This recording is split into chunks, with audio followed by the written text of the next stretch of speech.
What is up, everybody? Welcome to the very first episode of a brand new show we're going to be doing over here at Flipsid3 Tactics. This show is called the DownLow. Today with me, I got two guys who are way more knowledgeable and way more good looking than I am. First up is F3 Alucard. Alucard, how's it going, man? Going good. Thanks for being here. I know we were struggling to find a time, so I'm glad we were able to finally get one. And then the other person rounding us out today, the king, the best picture that I could find. It's real nice. K-Brad, how's it going, man? Welcome to the show. What's up, man? The king is here. So when you took that picture, how did that even come to be? That's all I want to know. Did you sit down and did you think of it, or did somebody else think of it? When we were in Germany for ESGN, and they had the Charlie cosplayer, and we were doing little promos for the people that could do good in the tournament. So everybody was doing promos, and someone snapped a picture of it, and I was like, "Oh, this picture's so sick!" So I actually had that picture in my phone. Did you frame it? Did you frame it above your bed? I actually should. Thank you for telling me that. You I will should. do it now. That. Oh, that is fantastic. So before we begin the show, I just want to give everybody a brief rundown on what the game plan is. We've been wanting to do a show like this for a long time. The idea of the show is that we can take a lot of the tournaments that are happening in the fighting game community and talk about some of the matches that happen. We'll talk about events that are coming up in the future. The whole idea is to give you guys a better insight of kind of the preparation a lot of these players do, kind of the way they see the game, which is a lot differently than most of the fans see the game. So Alucard's going to be here a lot of the time with me. Some of the other F3 guys will be here with me on a continuously basis.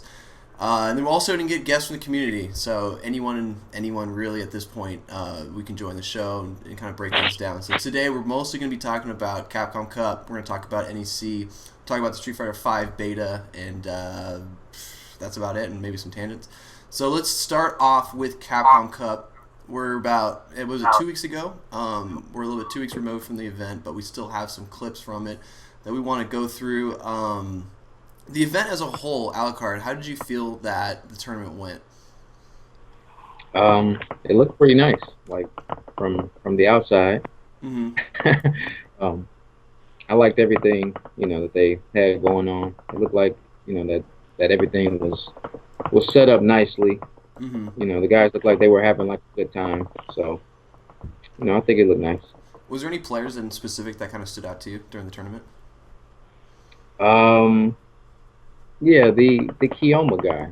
Like I didn't expect him to, I guess, do that well. So to see him make it that far was like wow, like because I didn't even know about that guy. So just to see like a brand new player to me just do that good at the highest level of Street Fighter 4, I was like, dang, it was crazy for me. K-Brad, did you ever hear him? Yeah, I've heard of Kilma, Okay. but I've never really watched him. I didn't watch him until he won the Brazil Game Show tournament. So he won the spot. So I was like, okay, let me check out this dude. Let me see if it's just, Abel. Let me just see if it's just Abel carrying this guy or if he's actually pretty good. So then I watched him against like Luffy, and he beat Luffy, and I was like, oh, this dude's actually ridiculous. And I didn't know if he was good enough to beat like Snake Eyes. I was like, oh, because I think that Geef actually beats Abel. Mm-hmm. So when he had to play Snake Eyes first round, I'm already doing my fantasy bracket. Like, oh, okay, so Snake Eyes going to advance the first round, and when Snake Eyes lost, I was like, what? He lost to an Abel? So he's really good. I didn't expect him to beat Snake Eyes though. It's kind of cool though to see somebody like that who is from a region that you don't really get much view on, that people don't really hear about. The fact that he can go to a tournament like that and just kind of make a name for himself. I think that's something really unique in the fighting game community, which is why I enjoy watching a lot of the games. You got games like Dota and stuff like that. You just kind of see the same team, same people over and over and over again. So it's kind of cool that you have this dude who kind of came in, just kind of show that he belonged, and it was kind of legit. Let's jump to the finals. Let's talk about that. K-Brad, I know you were talking earlier about kind of Daigo's performance in the first couple games. Do you feel like he kind of started off in a good place, or do you feel like he was kind of struggling to get into his groove? I think the problem is, Daigo, if it's anybody that's his demon, it is Kazunoko. Like when I looked at the road, and when I saw that Kazunoko and Daigo had to play, I was like, oh, Kazunoko's probably gonna win this tournament because every tournament that they play at, Kazunoko usually beats them. So yeah, so I'm like, okay, and he beat him in Topanga. I think he beat him on. They said he beat him like 7-0. They beat him like 7-0 or something in Topanga. But then people brought up the speculation that, oh, maybe he was sandbagging because it's right before, Capcom Cup. Maybe he's sandbagging. But then he beat him at Capcom. So I think at the beginning of the set, it was Daigo. He was like, okay, I'm going to play you a certain way.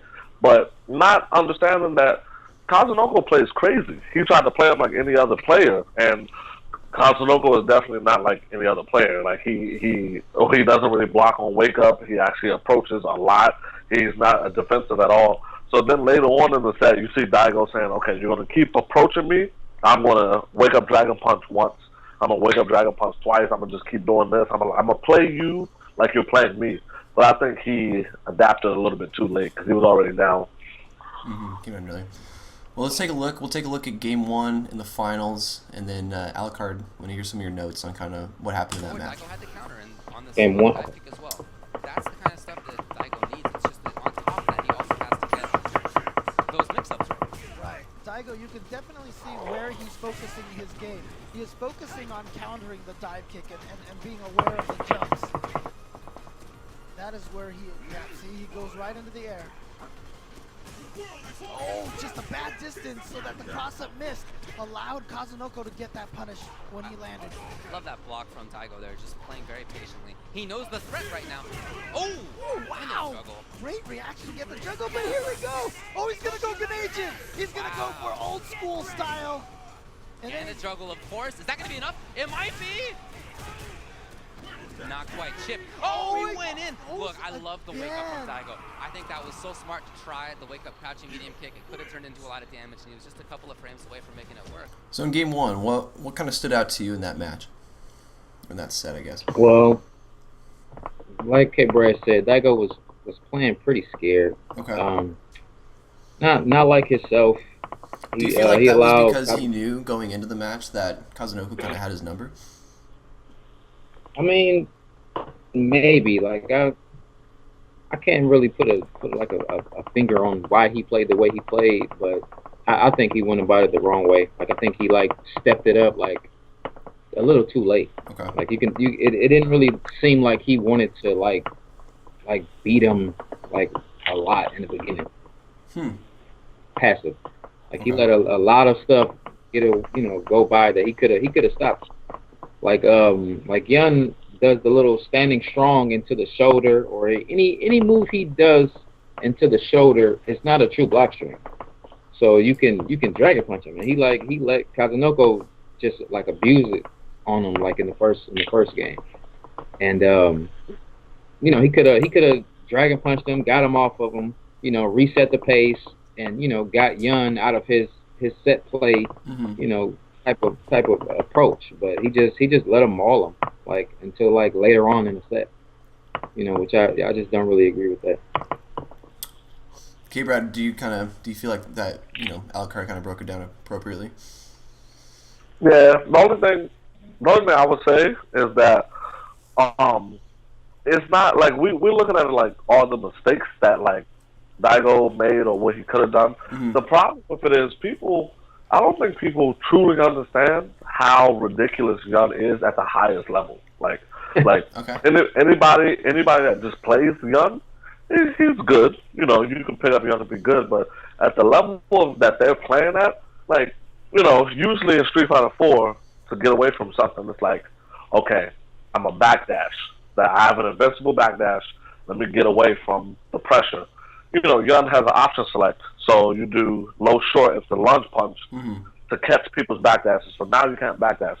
So now it's like, okay, well, I'm going to block. Like I learned fighting games. The best thing I can do is just block. Yun has a command grab. So now you can't block. So it's like, okay, so now I'm going to block. When he's doing a string, when he's hitting me, I'm just going to block. Yun has a instant command grab out of his string. He does jab. He does low short, low jab, command grab right away, and you can't you have to take it. You have to guess backdash or guess. Like it's just too many things where it's like you have to think too much. So I feel like the way to beat Yun is in neutral, because once he's on you, I think it's just too hard. Especially playing somebody like Kazunoko where he's not scared. He's not scared to command grab you. He's not scared to option select your backdash. He's not scared to wake up with buttons. He's not scared to do anything that the character has. So when he's on you, when Daigo just let him on him like that, I was like, oh, it looks like it's about to be over. But that's why I say that Yun, he doesn't really have that many gaps. But the one gap that everybody knows is any move into shoulder, and he just I don't know, he wasn't taking advantage of that. That's the one time where it's your turn to get Yun off you. And he just let him do low forward in the shoulder. He let him do standing strong in the shoulder. I don't know. He started adjusting later because he started dragon punching him or short you can or whatever. But I don't know. I think he should set the pace a lot earlier just to make him fear that and not get away with free pressure.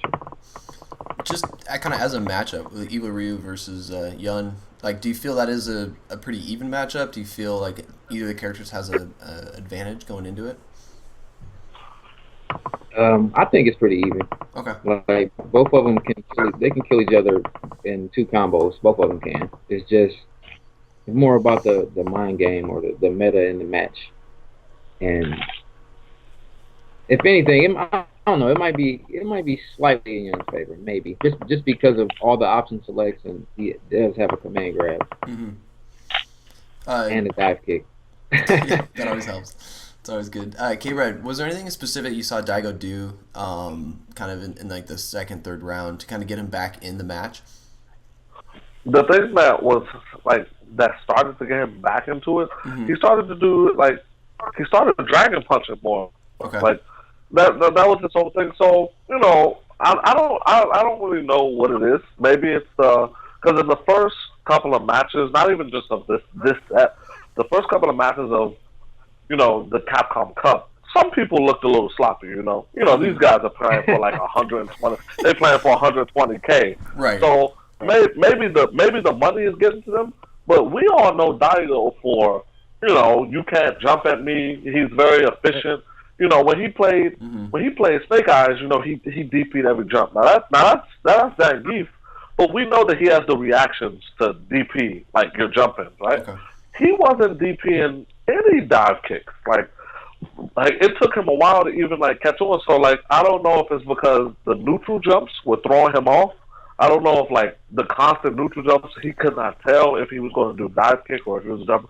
But it was sometimes when Kazunoko was just jumping in and he just wouldn't DP at all. So later on, what I liked him to do is on wake up. Sometimes when Kazunoko is showing no signs of backing off, on wake up he's checking him listen, you're not going to just approach me like this over and over again. I have a dragon punch too. Get off me. And then finally, Kazunoko was oh, okay, well, maybe I gotta respect him a little bit because now he's starting to dragon punch. That's what he did later on in the set. Okay. But I would have liked him to start off like that. I like people to set the pace the first game like that. Listen, I'll dragon punch now, so get stop approaching me like this. It's the final. You're supposed to come out swinging. Yeah. I don't understand. Yeah, just take the pace like that. Yeah. I look at it you got 3 games. I feel you don't want to go down the first one and be thinking, man, what if I should have set the tempo at the beginning? You got 3 games, set the tempo the first game, and then, see what happens after that. And it could be different, too, if you're talking about somebody who's never been in this kind of position before, someone who, Kiyoma, who's who's this guy? How's he making it to the final? Something like that, then I get it. Maybe the pressure is getting to him. But someone like Daigo, he knows what he's doing. This isn't his first time. He should be okay with that kind of stuff. But let's take a look. We'll take a look at Game 5 and kind of wrap up that series. Very smart stuff. Oh, but here comes Kazunoko. Yes, he's got the stun.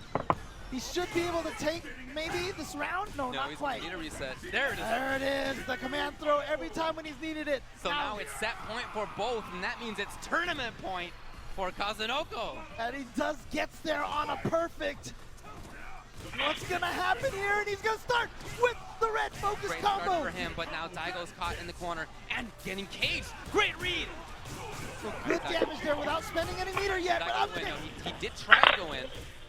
There's the air to air again. Kazunoko with the juggle. Bad look now for and Daigo. the Is takedown, that it? and that's gonna do it. Kazunoko has taken Capcom 20. The series as a whole, I know, K-Brad, you were talking about earlier, gonna get to that point, game 5, and then just get absolutely demolished. But as the series as a whole, do you feel like this was a good final for Street Fighter 4, which could be the biggest and last Street Fighter 4 tournament before we move into Street Fighter 5? Do you feel like it's kind of worthy of that title? Oh, for sure, because everybody was like, the one thing everybody was scared of and everybody was hoping for, which I'm glad it didn't happen. Everybody was hoping for an Elena filled top 8. Everybody was complaining about Elena's so cheap. Elena is this. Like, I can't wait for Street Fighter 4 to die because this character broke the game and all this other stuff. And I'm telling people, I'm like, listen, you can find a way to beat anything in the game. Like, Elena's not I guess, I don't know if people play, but Phoenix from Marvel vs. Capcom 3, Vanilla, that is the cheapest character in any fighting game. She's not like that. So when I saw that there was no Elena's in top 8, I was like, oh, this is perfect. You got Kiyomi coming out, doing his thing. Razor Cien still doing his thing. Daigo, Kazunoko. Snake Eyes made it all the way back from being sent to round 1 to losers. He made it all the way back to top 8. So, it's like a lot of character diversity in top 8. So I'm looking at it and I'm like, this is it makes you feel like Street Fighter 4 is not done. But I think it's going to be for that how Smash is, the melee effect. A lot of people are not going to want to let Street Fighter 4 go, because right now, I think right now at the level that it is, Street Fighter 4 is like at the highest level that it could be for players and everybody. I guess because Capcom Cup brought, the money made people want to play seriously and want to find all the cheap stuff, the option selects and everything. But we got Street Fighter 5 coming out, so I think it's going to be like Melee and Smash 4. You're going to have that. You're going to have those guys that play Smash 4, and just like you're going to have those guys that play Street Fighter 5, but then you're still going to have those guys that don't want to move on. So it's a good send-off. Capcom Cup was a good send-off, but I think Street Fighter 4 is still going to be around for a while, though. Interesting. Alucard, do you feel like the same way? To an extent, yeah, but I didn't like the finals. Like, top 8 was good, but I didn't like Yun winning that in that way. Just showing that that he can be played like that. I guess it didn't sit well with me. Okay. Like watching that last round, like he really did command grab on every knockdown. I mean, I don't know. I guess he's just a super heavy risk taker, but I don't know. And I guess Daigo maybe overestimated him or thought he would play more intelligently. But I don't know. He didn't. He just did whatever he wanted to do, and luckily for him, it worked out. But personally, I didn't like Street Fighter 4 ending on that note. Yeah. Well, I think K-Brad brought up an interesting point of kind of the parallel between Smash Melee and Smash Wii U. I mean, Alucard, do you feel like that would hurt the community as a whole if there is people who say, I'm a Street Fighter 4 player and I'm a Street Fighter 5 player and it kind of splits off like that? Do you feel like that kind of hurts the progress of the game forward? Or do you feel like it's okay because Street Fighter 4 still is competitive? It's enough people to go around. Okay. Street Fighter 5 doesn't cater to everybody anyway. Okay. What do you mean by that? It's more... It's a lot different. It's not gonna be, I guess, set play as they call it. It's not gonna be just all these setups and all these, mix-ups that you have to respect and you can't get out of. And people have all these option selects that limit all of your options. You barely can do anything. It's more so, it's a little different. It's a little more paced from from what I'm seeing from the beta rather. Okay. And you're not going to be able to play that wild. You know what I'm saying? Like everything hurts in Street Fighter 5. Okay. So you guess wrong, twice, and you're done. Like, you're out of there. Like they make everything a risk. Like you can't cancel your dragon punches to get people off you. If you do block a dragon punch, you get a full crush counter. That's like a Half-Life combo. Like, so you have to play smarter. You can't just go nuts. You know what I'm saying? And things aren't they aren't as abusable, as they are on Street Fighter 4. Okay. Like a lot of the normals are way different. You know what I'm saying? They don't have as much reach. So it's just going to be a different pace in 5. So, I mean, I didn't think that Street Fighter 4 was going to die because it's so different from 5. So it's a lot of people that's not even going to jump on the 5 train at all. Interesting. Okay. Once they play it and see, like, oh, no, this isn't the same. Right. They're going to revert back. And, but I think it'll still do well. And I'm pretty much looking forward to Street Fighter 4 still being in rotation, honestly. Because I still like the game. A couple of my characters, didn't make it to 5. So yeah, don't worry. Capcom will sell it to you in about a year. They want your money. But you're talking about the different play styles. Do you feel like you said Kazunoko kind of played a little bit, almost like risky in a way? Do you feel like that play style is something you can do in Street Fighter 5? Not at all. Not at all. Like, okay. You can try it, but you're gonna die a lot faster in 5 because everything hurts. Everybody hurts you. Like it's not just like the power characters, or this guy can kill you in 2 combos, but this guy can't. Everybody hurts on every little thing hurts. Like even jabs do a bunch of stun. Like everything. Like just little B&Bs. You're like 25% stunned by jab combos and stuff. So I don't think that Street Fighter 5 would cater to Kazunoko's playstyle at all. That'd be interesting to see how it progresses. Let's talk about Street Fighter 5 beta since we've already kind of gone down this road. K-Brad, did you get a chance to play the beta yet this weekend?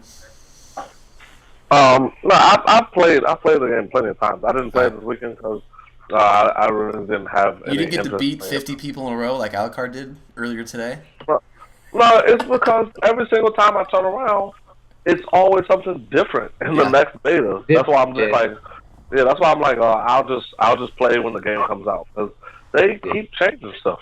Yeah. Do you feel like going into the game, do you have any character in mind? Are you gonna play Cammy in Street Fighter 5, or are you just gonna wait until everything shakes out and then just figure it out? No, I'm gonna play.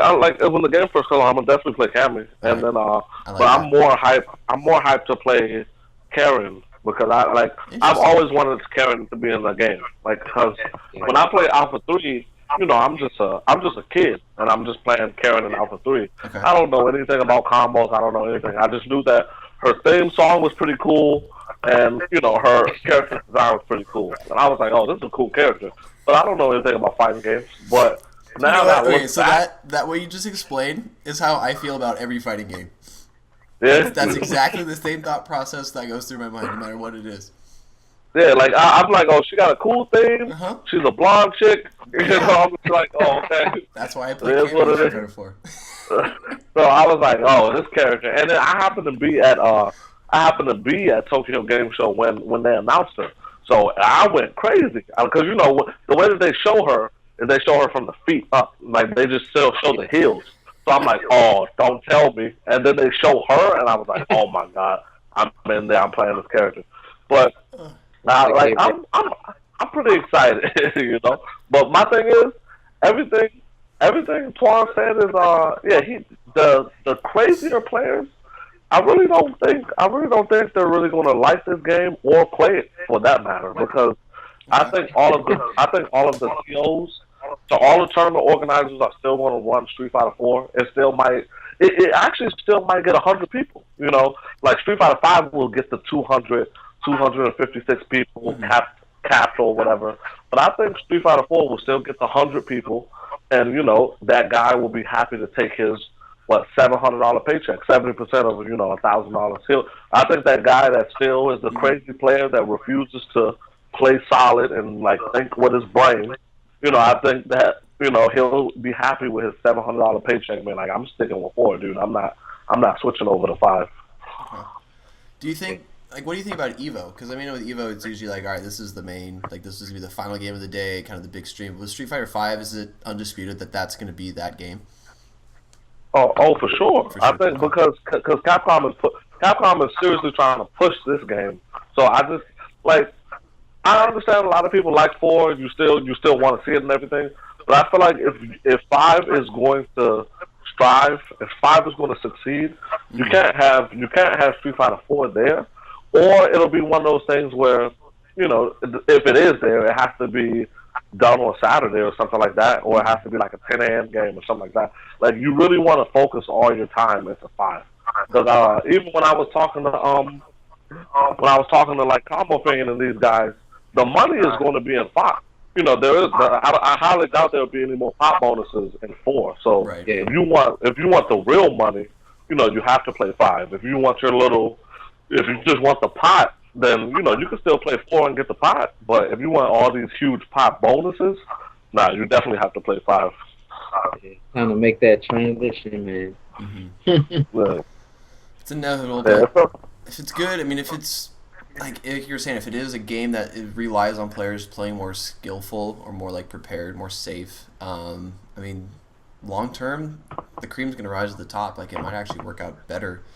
As a whole though, Alucard, how do you feel about like the character roster that's been announced so far? In 5, I'm pretty happy with the roster, honestly. Who you feeling like who's your go-to guy right now? I mean, I'm playing the Kali like full time until the DLC comes out, and then I'll be able to switch over to my boy. But I was a bit iffy about some of the characters before I seen them, but afterwards I was like, man, like they did a hell of a job. Like it was definitely good choices, on Capcom's part to bring out everybody the way they brought them out. They did a really good job, man. Like I'm pretty satisfied with the roster. So I just can't wait to have the full roster DLC. Just to have the full game with all the latest specs or whatever. All the patches that they're doing and stuff. I just can't wait to see like the final product. I think they're doing everything right. Like to be honest, like we were talking earlier, I was talking with somebody who's unrelated into fighting games. He was just a friend. And he was saying he was really excited for Street Fighter V because they're going to release it on SteamOS, which is like, that's something people don't really think about. But at the same time, the fact that they're willing to do that and put the game out on multiple platforms and things like that, it's kind of encouraging to see that maybe they are going to go full in to support this game. But looking at the roster as a whole, there is less characters than Street Fighter 4. K-Brad, how do you feel like, how does it affect your preparation for tournaments and for matches with less characters to kind of look out for? Does that change your mindset, or do you go in the same way? It's a little bit different because it's easier. It's way easier with less characters because Street Fighter 4, it's a lot of different things. Especially for the character I play, Cammy. It's she has a lot of character specific combos. So I have to go through. It's like 44 characters in Street Fighter 4. So I'm like, okay, I have to figure out like this combo works on all the Shotos and like certain big characters and stuff like that. This combo only works on big characters. This combo only works on smaller characters. So with a small roster, it's easy. It's like, okay, I just do this combo, and if I do have character specific stuff, it's not, the roster's not that big. But I still practice the same stuff before a tournament. I practice like my combos, I practice my setups and stuff like that. And if it's not like if I'm not practicing setups, because I play a setup character in Street Fighter 4, if I'm not practicing setups, I'm like, okay, I just make sure I like have everything on point. Like, I'm just make sure my spacing and everything. So when I'm dealing with like spacing and stuff like that, I usually just go to like sessions. I usually just go to sessions and play with a lot of guys or whatever to make sure I'm more point and stuff. Okay. Yeah. Alucard, is that kind of similar to what you do? Yeah, because I don't really have, that many sessions to go to, so it's more so practice mode with me. Just going over character-specific stuff, punishes for reversals, setup, situations, safe jumps, and all that good stuff. Pretty much the same thing. But like he said, it's going to be a lot easier because it's not that many people to have to worry about and have to practice on, because there's a lot of people in Street Fighter 4. I mean, granted that the game has been out for 6 years, so It's a good long 6 or time. 7 years. So yeah, I think the Street Fighter 5 roster is going to get up there also. But starting out, I think it's a perfect amount of people. I actually love the DLC. I love that they announced who all the people are, and to get people ready for it, ready to be like, okay, well, I'll buy it, but I won't go hard until my character comes out, or, I'll play this person until my DLC comes out. So at least they let them know, like, your guy or your gal is coming. So, look forward to that. So, like you said, I think they're doing everything right. I like, what Peter is doing, if he has a say-so and all that stuff that's going on. I just really appreciate everything that they're doing right now. Yeah, and I'm looking forward to the game. I think it's going to be, for everybody, especially for you guys, it's going to be good for competitive, but for people like me who just played for fun and just play characters because they do cool moves and that they're blonde girls. Yeah. People like that, like, the game's still going to be fun for us, which is what I'm kind of looking forward to. But let's move on. We're going to talk a lot about the beta in the future. I know we still have a lot of time. Hopefully the game comes out. I know they were talking about maybe like February of 2016. Yeah.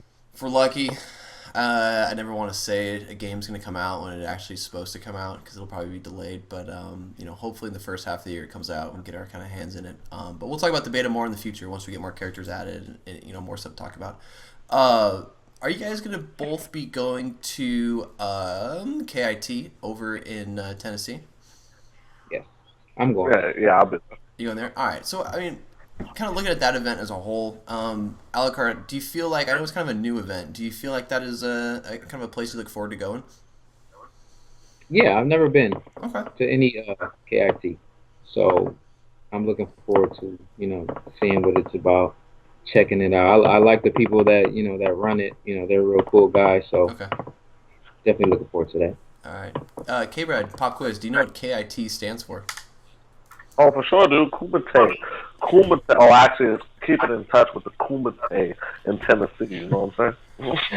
That was good. That was really good.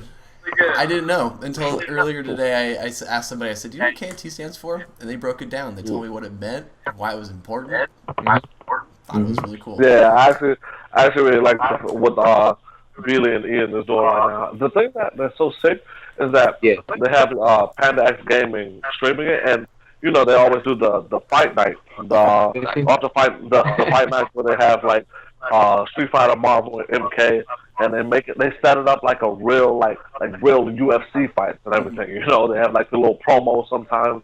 Then you get to take the picture. Like for the people that's in like top 8 stuff, or in the promo, or that's in the fight night, you take the picture and they have your picture up. It's like me versus you, and it's like one of the sickest things. I feel like a lot of tournaments should like steal that. That's kind of a cool idea. I didn't know they did that. That'd be cool. Yeah. I'm actually in one of those exhibitions in there. Uh-huh. I think it's Street Fighter. I think. Street Fighter. Okay. Alucard, are you playing Street Fighter 4 and MKX, right? In KIT. Mm-hmm. Okay. How do you just like in general, like when you go into a tournament like that, where you have Street Fighter, you have Mortal Kombat, how do you prepare? Like, do you favor one or the other? Like, how do you decide how much practice you're going to put in? Pretty much based off of like what's more important at the tournament. Okay. But usually, if it was like a CPT, like a Capcom Pro Tour event, then I was focusing more towards Street Fighter. But like this event, they have like, I think it's either $10,000 or $15,000 pot bonus for MK. So wow. I'm going to try to focus more on MKX for this particular tournament. Okay. And, how do you feel like MK as a whole right now? Do you feel like it's in a good place? I think it is. Okay. I think it's doing good. Like it's getting a lot of publicity and like a lot of shine, and I think it's one of the MKs that brought a lot of non-NRS players over to that side of the game. Like it's pretty good. Like to be what it is. Like Mortal Kombat were always like super different from every other fighting game, but you can actually like incorporate a lot of stuff from other fighting games into Mortal Kombat, into this Mortal Kombat. So, I think it's doing good, especially with the new combat pack coming out next year. I think it'll still be hanging in there. Okay. It's always cool to have more games, and it always seemed like Mortal Kombat was like the more accessible fighting game, especially for like. And for me personally, a lot of people that I know, they prefer Mortal Kombat just because they can just mash square and X, and they end up doing cool stuff. So, like Street Fighter, I always invite people over, like, hey, let's play Street Fighter, and then they would be like, they couldn't figure it out, and then the other thing would be I'd try to get them to play like Blaze Blue or like Skullgirls or something, and then they would really be like, fuck this game. They'd be done. They didn't want to play it. So Mortal Kombat ended up being just like the go-to for people like that. K-Brad, I know you don't really play Mortal Kombat a ton, but do you feel like, how do you feel about the game as a whole? Do you feel like it's in a good place moving forward? Do you like it, dislike it? Dude, I love it because that's the perfect thing, because I don't know anything about the game, and I can still watch it. I can still watch it and get super hyped about it, you know what I'm saying? So, as a spectator, that's the spectators are the majority. So, while I'm watching it, and I'm watching it with another guy that doesn't even know what the hell is going on. We don't know the frame data or what's negative, what's plus or anything. We just know that this dude is getting comboed to the corner, and then it's another 50-50 right after that. When I watch the game is so sick to me, But I don't play the game, but watching it is actually one of my favorite games to watch. So. That's cool. I think right now, more so than ever, there's a really good mix of games. Like, there's something for everybody. Like, if you're like Street Fighter 5, Mortal Kombat, and then you got kind of the more Guilty Gear style type games, or I guess you have Guilty Gear Xrd. But there's like a little bit of everything. You got Marvel vs. Capcom's hanging on. Do you ever think they're going to make a Marvel vs. Capcom 4, K-Brad? That will never happen. Never? I feel like I want it to happen. But then, so my problem is, in Marvel vs. Capcom 3, I have Dante, Virgil, and Trish. Okay. And everyone knows one of my favorite games of all time is Devil May Cry. So that's the only reason I play Marvel 3, is because all three of my characters are in the game. So I don't want them to make another game, because for some reason, one of them will not be in the game. Dante, Trish, or Virgil will not be in the next. Yeah. And I'm going to be so pissed off. And I'm like, I should have just stuck with Marvel 3. So I hope they never make it unless they put Johnny Storm in the game. If they put Johnny Storm in the game, then it's 100% fine. But other than that, I hope Marvel 3 is the last game. I hope we have to play this game for 20 years, and it'll just be this game, That game is still like, how old is it now? Like 8 years? 7 years? 8 years? I don't know. That game is freaking crazy to watch. Like, the shit that goes on in that game, it's just fun to watch. The people are trying this stuff, which is crazy. What's the best Devil May Cry game? Is it DMC, the new one, the remake? Did you just say that? I'm asking you. Why would you even think that? That game was great. That game was great. Which one? The new one, DMC. The new Dante. The new Dante? It's so good. That game was so good. That was fantastic. Nonsense. What is this? Okay, which Devil May Cry is the best Devil May Cry? It's not Devil May Cry 4. I'll give you that. What is it, 1 or 2? Whoa. First of all, okay, the best Devil May Cry right now, as of this moment, is Devil May Cry 4 Special 2 Edition. The one that just came out, the one that you can play as Trish and Virgil. And Trish has a shit. That's why. It's your 3 favorite characters. No, Trish has a Shin Shoryuken in this one. She has a Street Fighter reference in this one. And she has Spinning Bird Kick. So Trish has Spinning Bird Kick, and Virgil is Virgil. So that speaks for itself. But if I had to take that one out, the best Devil May Cry is Devil May Cry 3. Alright. Devil May Cry 3. Yes. I like the new one, like you, Finch. The new one does it for me. Like, I like so good. Everything they did. Yeah, it's too good. So good. That's crazy. It's one of those things where it's like your favorite character, right? My favorite character is Dante. And then they turn him into that thing. That is not Dante. That could never be my favorite. You can switch his costume back. Yeah, but that's the problem. They shouldn't even have never. The only reason you can switch his costume is because fans went crazy. They were like, yo, this is not Dante. Think of your favorite characters. You know what I'm saying? Like, think of like Hugo. Think of Hugo. You like Hugo. This is my dude. Think of Nikali, and you like Nikali. Like, so you played 4 iterations of Nikali, and then the 5th one, they're like, we're just gonna change him altogether. We're just gonna change. We're gonna just make him something else. But he was a badass. He was a badass. He was really. Yeah, He was still tough. Man. I feel like Dante's too cool to even mess with. Like, why would you even try to change him? They kept. I don't even know who's behind these decision makers, because in 4, the original concept was he wasn't even going to be in the game. They was like, Dante's not even going to be in this game. We're trying to focus on Nero. We're trying to focus on Nero. I'm like, okay. Then fans raged. All the fans raged. And they were like, listen, Dante better be in this damn game. And Dante, they put Dante in the game. And they was like, okay, we're going to put him in the game. Then they're like, okay, we're going to make a brand new Devil May Cry. And this is going to be a whole new Dante. Fans raged. And they was like, okay, you can go back and play his old costume. Yeah. I got nothing. I'm just gonna agree. Right. Your assessment of Dante and the progression of Dante over the last 2 decades is accurate. Head on. That was good. All right, let's curve this back into kind of our last topic that I completely skipped over. NEC happened last week. You guys were both there. Alucard, what's your kind of takeaway from that tournament? Unfortunately, we don't have any clips of that because I did not get them prepared. But, as a whole of the tournament, how do you feel like it went?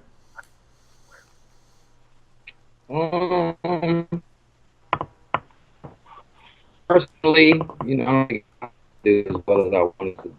I had a good time. I always love big events. Mm-hmm. But it was kind of hard, man. Like, there was a lot of good people, that came out, like East Coast and West Coast. So it was pretty tough, man. Like, people really wanted to, like, have a good showing of, like, the last, Street Fighter 4 event of the year. Mm-hmm. And, people came out swinging. So, I had a good time, but I wanted to do better. Yeah. But, a couple of things happened. Got beat by a certain Rolento player. But it's all good. Shout out to Coach Steve for playing godlike. But didn't both of you guys lose to Coach Steve? Is that what happened? Yeah. Too bad I don't have him on Skype. I can just add him in the call right now. Just add him. What's up, Coach? Block Coach forever. Just block him. Don't want to talk about him. Okay, Brad, how do you feel like NEC went for you other than running into Coach? And I had the best time. Let me tell you about this dude, Knuckle Dude. All right. Let me tell you about this.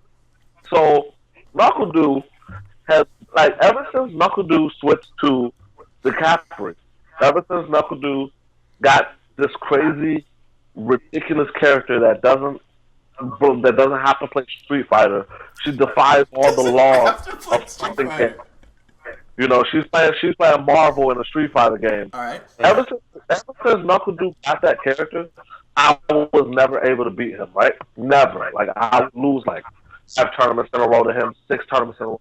My Capcom Pro Tour was annoying because I kept losing to this kid. So I'm like, okay. Then I finally beat him at TFC. Right? I finally beat him at TFC, and I was so happy about that. Then the next 3, I think, tournaments fired me again, and I'm like, okay, I'm so sick of this character. So I had to play Knuckle Dude 4 top 8. We had to play 4 top 8, just like TFC. We were playing for 9th place, and beat him, and I feel really happy about that. So I think my win over Knuckle Dude was like, I was so hyped off of that. Like, no disrespect to Coach Steve or whatever, but I feel like I was so ecstatic about beating Knuckle Dude that, Coach Steve just popped me. I think he beat me like 3-1 or something like that. You know what I'm saying? So, and I wasn't too mad either because Coach Steve is actually one of my best friends. Uh-huh. And, he held it down for the East Coast and everything, so I'm happy that he, went far. But I am happy to say that Knuckle Dude's last tournament of the year, eliminated by me. I'm so happy to say that. EG, Brad. I'm pretty happy. And It's not how you start. And the most It's how you exciting finish. part is tag team champions. Can't Yeah, forget we about beat them that. in we beat them in team tournament too. Yeah. That's where it counts. That's where it counts. Shout out to Problem X, our third team member. Nice. And we won team tournament. That was pretty hype.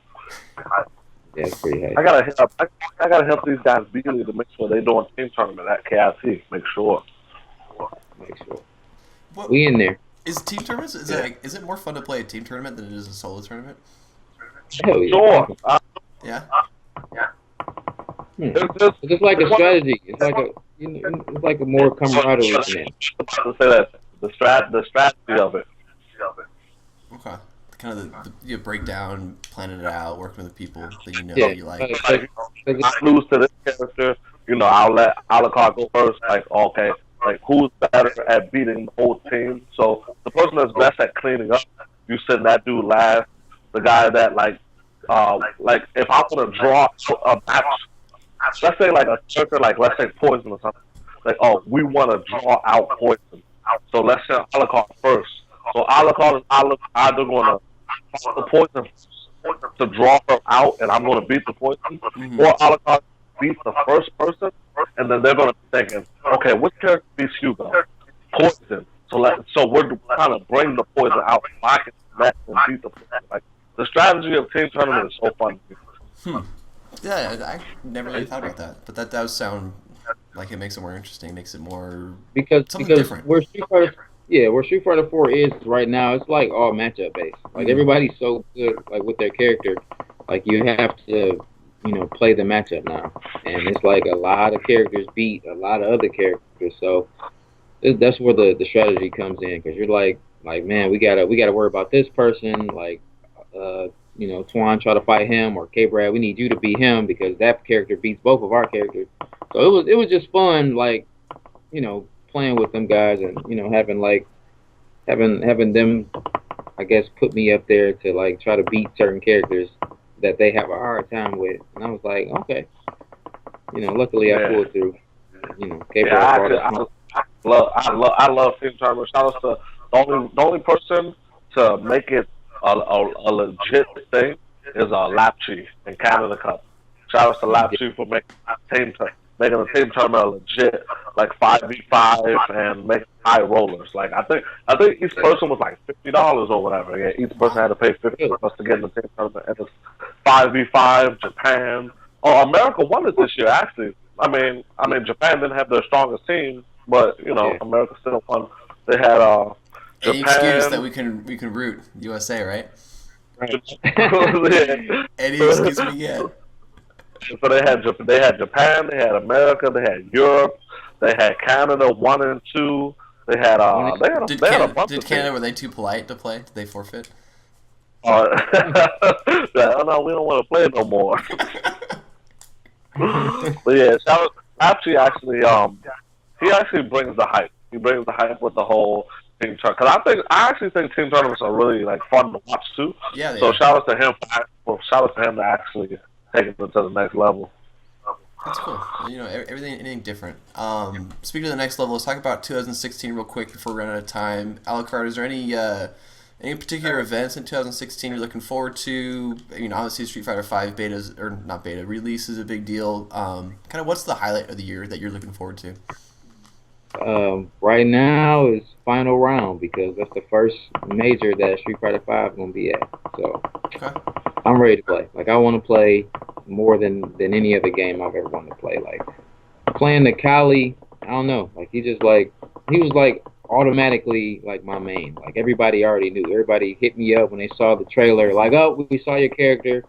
We know you were playing Bison at first, but nah, we already see it. Because he looks like Evil Ryu. They already know that I play the evil guys, or, the character with the ridiculous hair or something. So it was over. Like, he was, it was a match made in heaven. I'm definitely looking forward to the final round so I can, debut my Nakali. Nice. It's all about that crazy hair. the crazy hair.